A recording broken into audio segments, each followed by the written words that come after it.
Almost every week in this country, farmers are bombarded with rules and regulations from Brussels dictating what they can and can't produce, how straight a cucumber needs to be, the correct shape of a strawberry.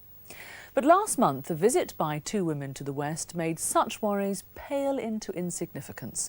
It was part of a campaign by the charity Christian Aid to highlight the plight of ordinary people in the Third World whose lives are also affected by organisations beyond their control. The women live in Bolivia, the second poorest country in the world. One a journalist in Santa Cruz, the other a farmer in the surrounding jungle area. They travelled over 7,000 miles across the Atlantic to a small farming community on the Somerset-Dorset border. The villagers of Stowell had no idea what to expect. Stowell in Somerset is a tiny village of 100-odd souls, only a handful more than is recorded in the Doomsday Book. They're about to be visited by two women from Bolivia on a unique cultural exchange. Catalina Rodriguez lives in the slums around Santa Cruz. Angela Rojas farms a small plot of tropical jungle. They're here to share their experiences of changing rural life and find out how farmers in this country survive progress. Everything here is different and special. This is my first time in this country, but I don't expect to find the people suffering as my people suffer. First impressions have already been formed. It seems to me people who live in the countryside in England enjoy the same standard of living as those in the city. They all have the basic services like water and roads. People don't have to spend 4 to 5 days getting their goods to the city. They are the guests of Paul and Penny Burns. The visit to this village was prompted by their daughter Sarah, who works for Christian Aid. Hola. Bien, bien. Tanto gusto. Sí, padre, sí. After a long journey, it's a relief to be with English people who speak Spanish. In their 3 days here, it's not certain who will learn more, the Bolivians or the people of Stowell. First stop is South Farm, home to Hugh and Eunice Hansford. Eunice had no idea what to expect, but thought seeing lambs being fed would be nice. Come on then. Come on, sweetheart.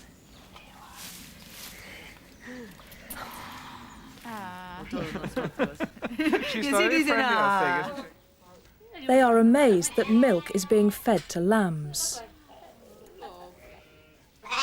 In Bolivia, milk doesn't get given to children. What you're saying is difficult in Bolivia because they don't have milk to give the children. It's giving milk to lambs. What milk do you give them? You give them cow's milk or sheep's milk? I do, but it's special for sheep. I always put glucose in it to give them more energy. They're also struck by the amount of time Eunice devotes to the sheep. She's so dedicated to her animals. She's even there waiting for the birth of her sheep like a midwife. Bolivian women don't have the luxury of being able to dedicate themselves to their animals. They're too busy producing food to eat. There are some similarities. Here, as in Bolivia, they grow maize. It's one of their main crops. But back in the farmhouse, Paul had to explain that milk was the main thing produced. Maize was not for human consumption. El producto que venden es la leche. El maíz no. El maíz no. El maíz es para pastar las vacas, para que den más leche. I'm just very surprised that you only grow maize to give to cows, because they grow maize there to eat. To sell, you know. To sell,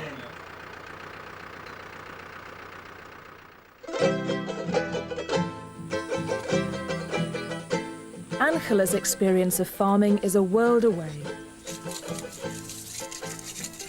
Her family have a small holding about 15 miles from the city of Santa Cruz.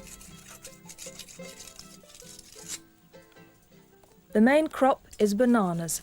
It's never provided much of a living, but 10 years ago, life got even harder. Bolivia owes $4.1 billion to organisations like the World Bank. Recently, they called in the debt. For years, the World Bank's been lending money to Bolivia and to other countries in the world, most of the countries in the so-called Third World. But the trouble is that money comes with too many strings attached. And now the World Bank and International Monetary Fund have been tightening the purse strings even further.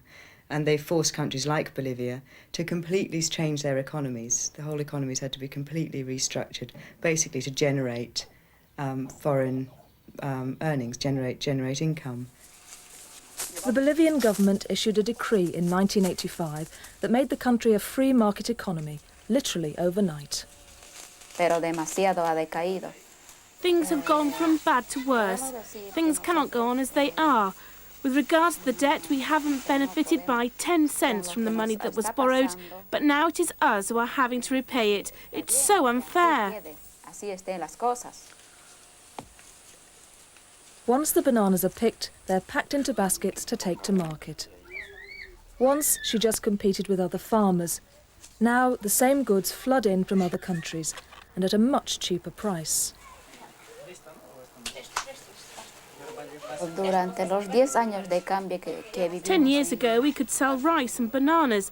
Then the free market was introduced, and now fruit comes from Argentina and rice from Chile. It's simply not worth producing the stuff. Un precio más razonable. Every week, Angela makes the trek to market, hitching into the city of Santa Cruz, knowing she will almost have to give the fruit away.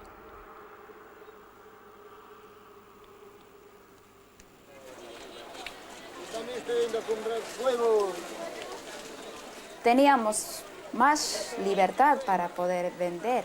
We used to be able to sell quite freely in the city and could set up our stall anywhere we liked. Now it's like a martyrdom because unemployed miners come and take our place. They're trying to make a living just as much as we are. Inflation may be under control, but unemployment is endemic. Sarah Burns knows of a teacher who sells in the same market. The wage from the state went down so much that he and his family simply couldn't live on it. And he's now selling on a street corner, selling tinned milk and all sorts of products. And when I spoke to him, certainly was incredibly depressed by it. The sprawling slums that surround Santa Cruz are full of people who have given up trying to make a living off the land and come to the city. Catalina is a journalist. She lives in the slum areas, known locally as belts of misery. La gente se ve obligada a vender su tierra. The people are forced through poverty to sell their land to big landowners and then emigrate to the city with a dream of finding a new life. But it's really difficult to find any dignified form of labour to support them and their family. Both Catalina and Angela are part of a women's movement called Bartolina Sisa, who campaign for better health and education and services for the 80% who live in poverty.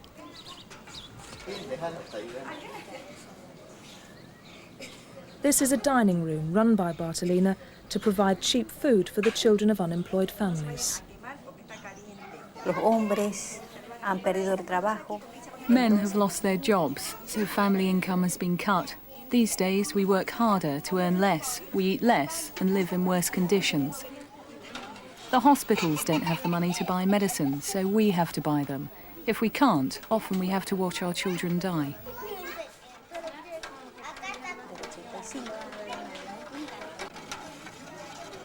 Angela and her family may not survive much longer in the countryside. Soon they will join the exodus to Santa Cruz, if only to give their exhausted land time to recover.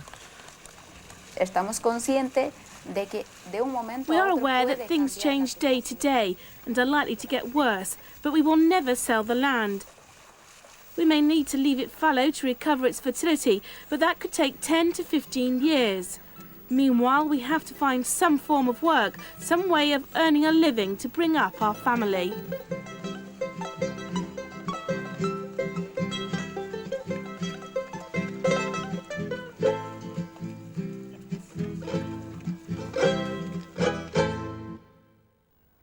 Stowell has been dominated by two farming families for the past 200 years, the Morses and the Hansfords. But in the last 30 years, it's changed dramatically. Eunice married into the Hansford family 22 years ago, the third generation of Hansfords to run South Farm. She's lived in Somerset all her life. When she was little, it was very different. Even in her lifetime, farming techniques have been revolutionised. She and her husband remember it with affection. We thoroughly enjoyed it. We used to go home from school and help, didn't we? Oh yeah, you go to school and I'd take the cows down the road before we went to school and then go on to school, come back, pick up the cows back in the yard. They have 70 cattle on 140 acres. In his father's day, everything was on a much smaller scale. You only had, what, 16, 20 cows. Oh yes, and then they were out in the yard, and I can remember going out and having a go. Modern farming techniques mean the landscape too has changed. This old cine film from Eunice shows apple orchards being grubbed up. Most Somerset farms had their own cider orchard. Stowell once had 8, now there's only 1. All the land is geared up to milk production. Hugh remembers the days when farmers helped each other bring in the harvest for traditional reward.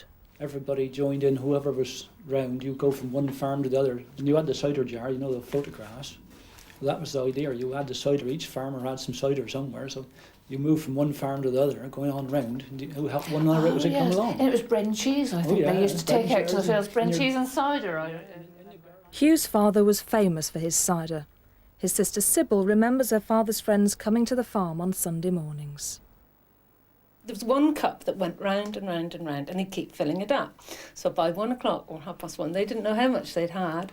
So then they'd have to go home and try and get on their bicycles. And it was the funniest sight you ever saw, wobbling down the road. And times they left their bikes in the hedge and got home eventually. Another man came, and my father gave him, well, just kept filling the cup up, and he had too much cider. And he was in the cattle lorry, and then he had to get out of the gate, which was much narrower than it is now. And he hit the gatepost down, and he thought that served my father right. The biggest change has been from hand milking to machine, something Angela and Catalina expected. You're just amazed by the size of the udders, she was saying. Oh yeah. You know, not just by the size of the cows. But the size and scale of the cows was mind-boggling. Especially when Angela found out how much milk was produced from just one of these animals. Pero ellos no saben perfectamente una vaca cuánto saca. Sí, una vaca, 20 litros diarios más o menos. So it works out about 20 litres a day. Angela had a cow once and it struggled to produce 1 litre. Perhaps she thought they're given growth hormones. Una cosa especial, no sé. They're wondering what you do something special to them in order to make them produce so much milk. To see a modern milking parlour in action, they're coming to Stowell Farm, owned by Roy Kingmans. Technology means his herd of 150 cows can produce thousands of litres of milk a day. But he feels farming is more pressurised now. Well, it's getting more of a rat race. We've got to keep up with the times. I think now you've either got to keep up or get out is in the farming. Angela and Catalina's lives changed because of the policies of the World Bank. Roy contends with the Common Agricultural Policy on milk quotas. Farmers are only allowed to produce a certain amount a year. Overproduction means they pay a fine, which is set higher than the milk can be sold for. Many are now throwing the extra milk away. It was a real headache to them. They didn't just throw it away. It's all the expense they've had to, along the line to get it out to throw it away. And it's, well, it's just one big worry, really.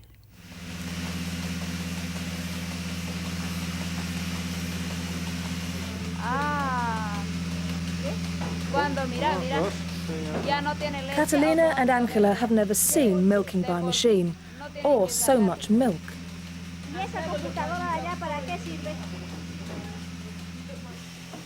Here too, they were astonished at the size of the animals. The Kingmans took them to see a newborn calf. It's only a few hours old. When was it born? Today? Yes, 2 o'clock today. Oh, really? A las 2. ¿Recién nació? A las 2. Tiene 2 horas. 2 horas y pico. They thought it was at least a few weeks old. Y grande, ¿no? Recién llegado al mundo. Recién llegó todo el mundo. All right. They are interested in the role of women in the countryside and were perplexed that Liz Kingmans didn't do the same sort of hands-on farming as Eunice. Perhaps they thought she handled the finances. They're surprised by the work you do. She was saying that she just got it into her mind that you sold the milk. I don't know why that was her idea of your. But I actually sold it. That you physically sold it. Yes. No. Yeah. No. It hasn't happened for many years in this country. No funciona. Si puede salir y entrar como quieren. There was even more surprise when they had milk quotas explained to them. They couldn't quite believe it. You've got to throw it away, back out on the land is the usual place which people put it. But now the water board are complaining that the milk being put back on the land, and they're worried it'll get back into the rivers. Any surplus Ancilla produces gets eaten. Perhaps it's the same here. She's saying that when there's too much milk, can you make things out of it or not? Yes. You can make some extra things, obviously. I have a friend who's making ice cream and milk puddings. I mean, but there's a limit to how much you can use yourself. Yeah. This is a lot of milk. Yeah. Trabajar bastante para hacer producir la leche. ¿Qué significará el tener que botar en algunas ocasiones? What does it mean for a farmer that's actually working so hard to produce the milk and then just has to throw it away? Well, I don't know what you can say, really. Heartbreaking. Well, it is, yeah. Like many farmers, a few years ago, the Kingmans started to do bed and breakfast to help financially. Dyke's farmhouse also did bed and breakfast. The farm was at the centre of the village. But when ill health forced Peter Moores to sell up, it was bought by an architect and split up into homes. He now lives in the bungalow opposite. These rare breed hens are just a hobby. It's the end of an era for the Moores family.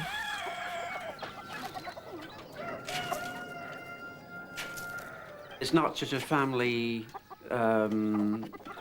community life as it was back in what I call the old days. They were all related to one another through sisters, brothers, cousins, and like some of the cousins worked for the brothers and the brothers for the cousins, and it was quite a family community here, like, you know. The old families have gone, and so have the scores of farm labourers they used to employ, made redundant as farms got bigger and mechanisation grew. They don't need the staff, and perhaps can't afford the staff that they used to years ago. And because when I was a lad and they were milking by hand, we had 5 working on a smaller farm than what the bigger farms have got, with just 1 now, like. Their old cottages are now homes for other families. The dairy house went in death duties when Peter Morse's father died. It's now home to Paul and Penny Burns, who run a tapestry business.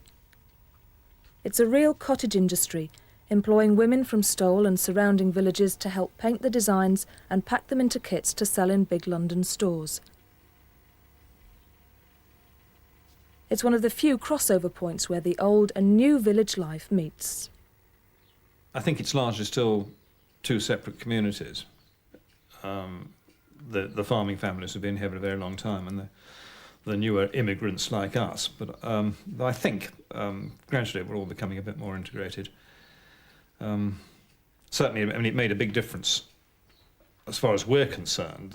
First, when we moved down here permanently as opposed to weekending, and secondly, when we started the business, which was actually about the same time, because it gives us a direct relationship with people here and makes us people who are properly living and working in the village. The Morses have gone from farming, and Hugh Hansford is the only one of his line still in agriculture. They're not even sure their son will keep South Farm in the Hansford name. He's more interested in engineering at the moment. I think our son-in-law is interested, but if not, well, we'll have to sell out, I suppose. You know, Fade away. I hate to think about it. I hate to think about it. At Sunday lunch back at the Burns, there's time to relax and reflect on the farms they've visited. So far, they've been shocked by what they've seen. From the moment we walked into the first farm, I was struck by the differences. People here even have special clothing to work with the animals and in the fields.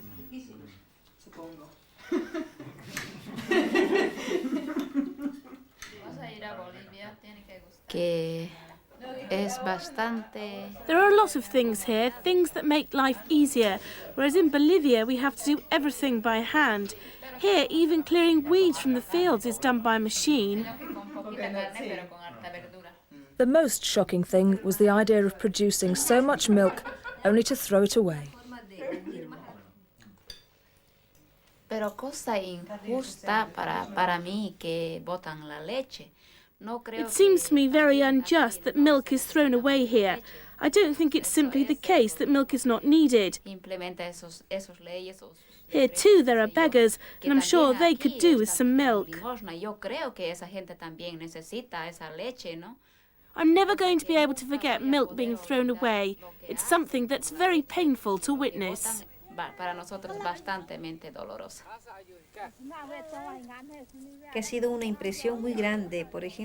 The impression I'm going to take back as a woman and a mother is a real shock at the milk situation when I think of all the children in Bolivia who need a glass of milk.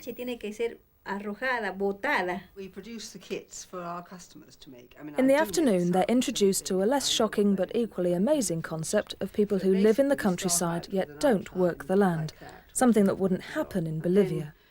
We paint the colours in by hand to match. Sybil has come to talk about her role in the working life of the village. As well as helping Penny with the tapestry business, she has 3 other jobs, none of which are to do with farming. But I also do other jobs besides this during the week, and I do dressmaking and I do domestic work for different people. So during the week, I've got full-time work. Paul explains that Sybil comes from a farming family, but neither her or her husband work the land, much to Angela's amazement. The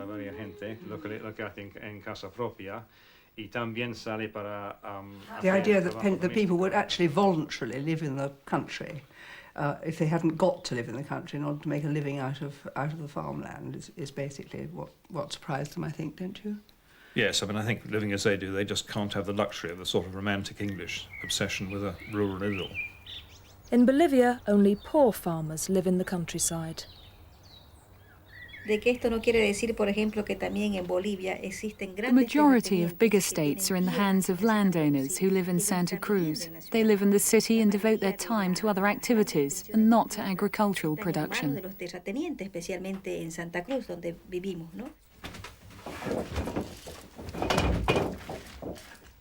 I don't think they really got their minds around the idea of doing a craft business, a tapestry business.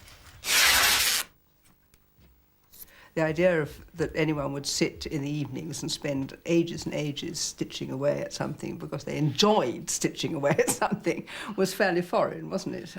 Also, I think, at least for Angela, the concept of something that you don't take directly to market yourself was a bit difficult to put across, you know.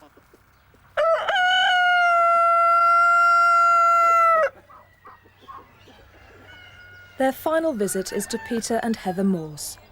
Here, for the first time, they hear about the adverse effects of change in English rural life. First, Peter tells them how it used to be.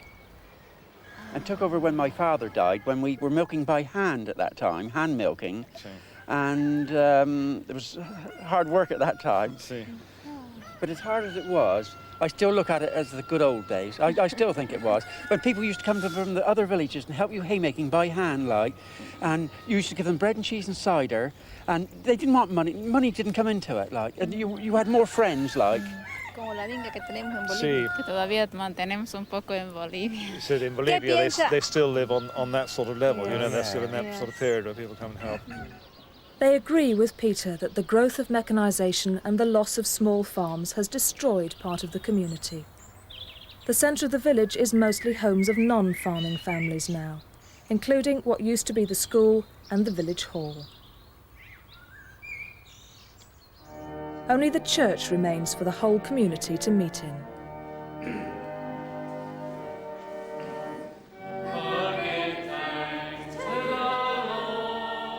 Tomorrow they head back to Bolivia with some positive memories. Lo bueno y el recuerdo grande que yo me llevo de It's not like the image we had before we came of English people being cold and not caring about the problems faced by poorer countries. People have welcomed us into their homes and have been very warm and friendly. That's what I shall remember.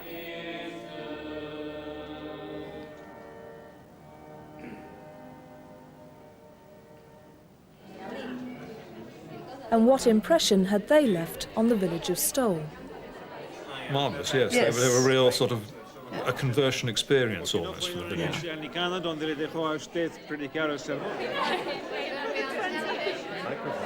Oh, yes. Made me feel very humble because I thought we had so much and they had so little. And they've got a long way to go. He has to play to the gallery. He surely does. I think we've got a lot to appreciate in this country when you hear of them over there. How hard up and restricted the whole families are. I didn't realise they were quite that hard up and poor as they were.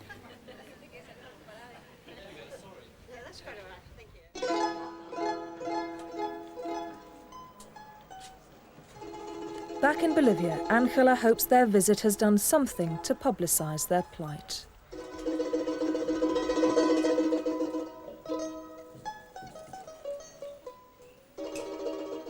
Creo que también un poco primera vez. I think it was the first time in their lives that people like us had visited them. When we talked about our country, some didn't know anything about Bolivia, even less about the difficulties it's going through. For Catalina, it reinforced what she already knew, that life in Bolivia is harsher than we can imagine. Puede ser que los granjeros tengan sus problemas. Farmers do have problems in your country, but they do have a fairly stable standard of living, and everybody can actually feed themselves every day and get a reasonable diet. That really isn't the case for the majority of people in Bolivia.